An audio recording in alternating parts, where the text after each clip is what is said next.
arrivato fine dell'anno ed è arrivato anche il video in cui vi parlo di tutti i cosplay che ho fatto durante l'anno. Non voglio assolutamente rompere questa tradizione, sono anni ormai che faccio questo video e oggi quindi vi parlerò di tutti i cosplay che ho fatto e rifatto durante il 2024. Prima di iniziare, se non ci conosciamo, ciao, io sono Esther e faccio video sul cosplay. Ultimamente ho iniziato a fare anche dei video dove vi racconto storie che ho trovato su internet e che voglio condividere con voi. Se volete supportarmi non dimenticate di iscrivervi al canale, lasciare un mi piace e considerare l'idea di abbonarvi. Ma adesso iniziamo!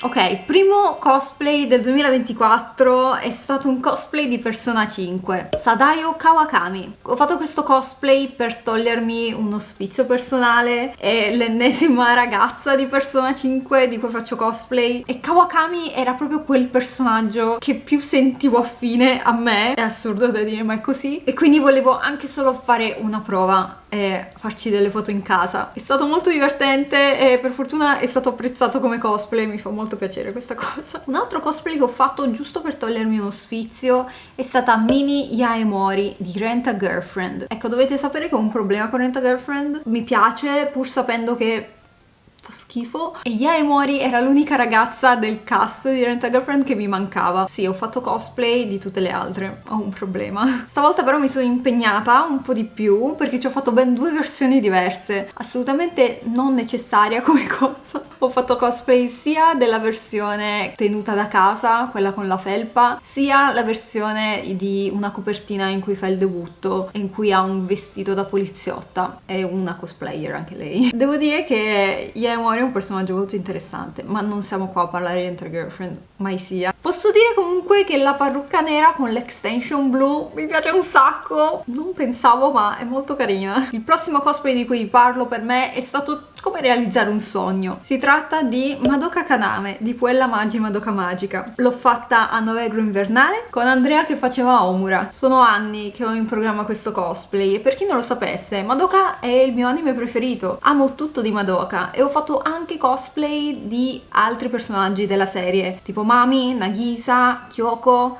Mi mancava Madoka, la protagonista. Per qualche motivo però non l'avevo ancora fatta, non lo so. Forse in realtà ho capito perché non pensavo di starci molto bene. Infatti, sarò sincera, non mi ci vedo benissimo. Forse avevo aspettative troppo alte. Comunque è stato come togliersi un sassolino dalla scarpa. Sono contenta di come sia uscito il cosplay, che ho fatto coppia con Andrea, che anche quello era in programma da secoli. Ricordo che avevo fatto un disegnino con i nostri futuri cosplay di coppia. Se lo ritrovo ve lo mostro e vi dico anche la data esatta. Tra l'altro ho appena realizzato che a Noveggio abbiamo fatto delle foto carinissime con Diz, ci sono delle ispezioni anche nel vlog, ma non le ho ancora postate queste foto. Penso la posterò su Instagram per avvisarvi che questo video è uscito, così ho una scusa. Un altro cosplay che ho fatto durante il Festival del Fumetto a Noveggio invernale è stata Yotsuba Nakano di Quintessential Quintuplets. Questo cosplay è stato ristrutturato rispetto all'ultima volta che l'ho indossato perché ci avevo fatto solamente delle foto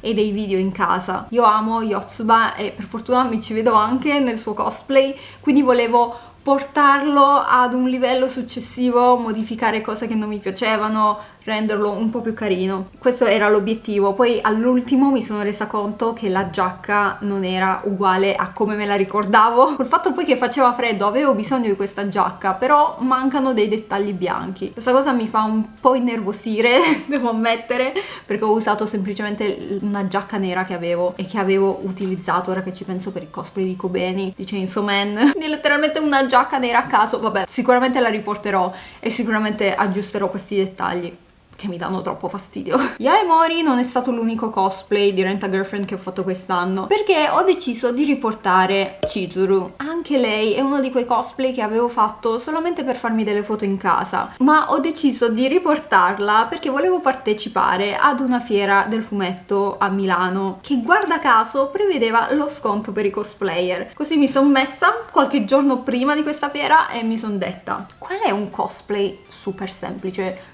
super comodo e leggero che posso riciclare per questa fiera? E la risposta è stata Chizuru, quindi l'ho portata. Ho fatto del mio meglio per cercare di fare questo cosplay utilizzando solamente i vestiti che avevo già nell'armadio. Per fortuna ci sono riuscita. Per essere un closet cosplay devo dire è stato carino. Un altro cosplay che ho rifatto oltre a Chizuru è stato quello di Asuka di Evangelion. L'ho fatta al Comic Con in compagnia di Kaf che faceva Misato. Modestamente eravamo super carine. E ho rifatto anche Chiara Takanashi, quella versione estiva che avevo portato a Rimini. Beh, l'ho riportata per il Festival del Fumetto a Novegro primaverile, essenzialmente perché faceva caldissimo, faceva davvero caldo, e quindi sono andata a riesumare questo cosplay estivo che non pensavo avrei riutilizzato, ma amo Chiara, ero contentissima di rifarla. Sempre a Novegro primaverile ho fatto un gruppetto di Bakemonogatari con Kri e Demi. Sono anni che io e Kri ci diciamo che dobbiamo fare cosplay di Monogatari. All'inizio, sarò sincera, volevo fare Hachikuji, però col tempo ho cambiato idea e ho deciso di fare il cosplay di Nadeku Sengoku di appunto Bakemonogatari. Questo cosplay è stato fatto per metà da me e per metà commissionato a Bitterin Andrea. Lei mi ha fatto la giacca che è stupenda, mi piace troppo, la metterei normalmente come se fosse una giacca normale, e il resto l'ho fatto io, tipo il cappello, altri accessori tipo il fiocco che ha in vita, ho modificato i pantaloni eccetera eccetera. Ovviamente ho anche acconciato la parrucca. Ora che finalmente siamo riusciti a fare questo cosplay, io e Kri abbiamo in programma di riportarle ad altre fiere insieme, e anche perché è comodissimo, è super comodo, cioè l'idea di poter stare in jeans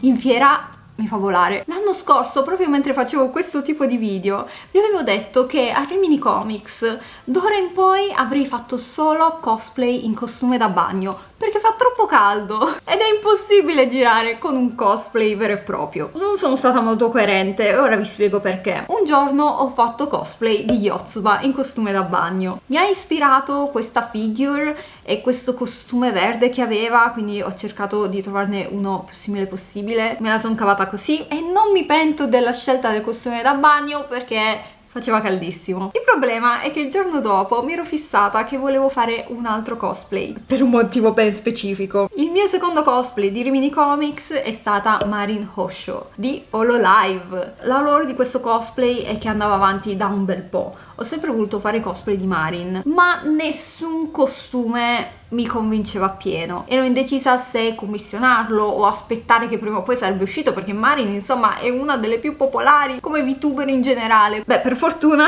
ho fatto bene ad aspettare, perché Doki Doki ha fatto uscire il suo cosplay di Marin e per fortuna sono riuscita a trovarlo usato su Vinted. Ho risparmiato un pochino e sono riuscita a portare una delle mie Oshi. Mi ero impuntata tra l'altro di portare Marin proprio a Rimini perché volevo le foto davanti al Bounty e ci sono riuscita. Ero indecisa fino all'ultimo se portare effettivamente il cosplay in fiera, perché appunto faceva caldissimo. Alla fine ci ho provato, ho tolto qualche accessorio tipo le calze e i guanti che mi accaldavano troppo e sono andata al mare in spiaggia a fare qualche altra foto e video. Quest'estate sono tornata a trovare la mia amica Andrea e abbiamo deciso di fare ben 2 cosplay insieme questa volta.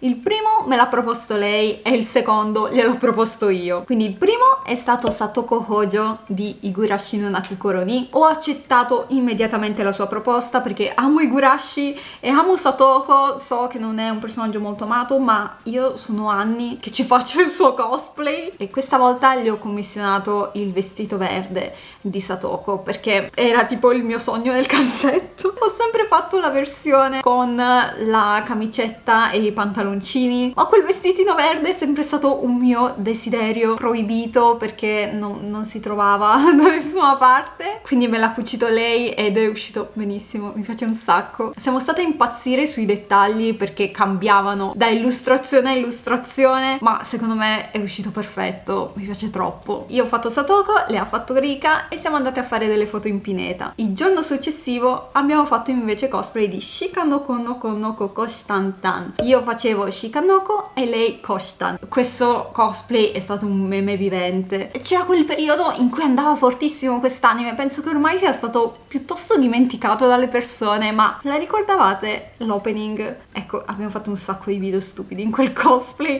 un sacco di foto dementi, io ho amato quel pomeriggio. Comunque vi consiglio di andare a vedere i vlog di quelle giornate, ve lo lascio qua sopra, perché ci sono un sacco di retroscena divertenti e dettagli su come abbiamo fatto i nostri cosplay. Il cosplay successivo dell'anno è stato Rizu-Kyun di My Dress Up Darling. Avevo questo cosplay in armadio da un anno, credo. Continuavo a rimandarlo, non lo so perché, però finalmente sono riuscita a scattarlo ed è stato molto più caotico del previsto. Ho messo per la prima volta nella mia carriera da cosplayer i denti finti ed è stata un'esperienza che non voglio ripetere. Però tutto sommato dai, mi è piaciuto alla fine come cosplay. Non sono convinta al 100%, non so perché, però se vi interessa ci ho fatto delle foto su Ko-fi. Il prossimo cosplay è stato Mao Mao de Il monologo della Speziale. Sì, il monologo della Speziale, non i diari della Speziale. Ci credete che questo è il mio primo cosplay verde? Non avevo mai fatto cosplay con una parrucca verde e un vestito verde, anche solo parrucche verdi, non penso di averle mai indossate. Di questo cosplay prima ci ho fatto delle foto e poi l'ho portata a Lucca Comics perché ero allo stand di Dokusho e Dokusho ha le light novel della Speziale. Sicuramente riporterò questo cosplay in futuro perché mi piace un sacco come personaggio ed è anche piuttosto comodo. L'unica cosa scomoda purtroppo è la parrucca. A proposito di parrucca, il prossimo cosplay di cui vi parlo, anche questo lo voglio riportare ma con un'altra parrucca. Si tratta di Kushida Kikyo di Classroom of the Elite. Tutti odiano Kushida, ma a me piace un sacco come personaggio. Ho portato questo cosplay a Lucca, ma mi sono un po' dovuta arrangiare con la parrucca perché avevo troppo poco tempo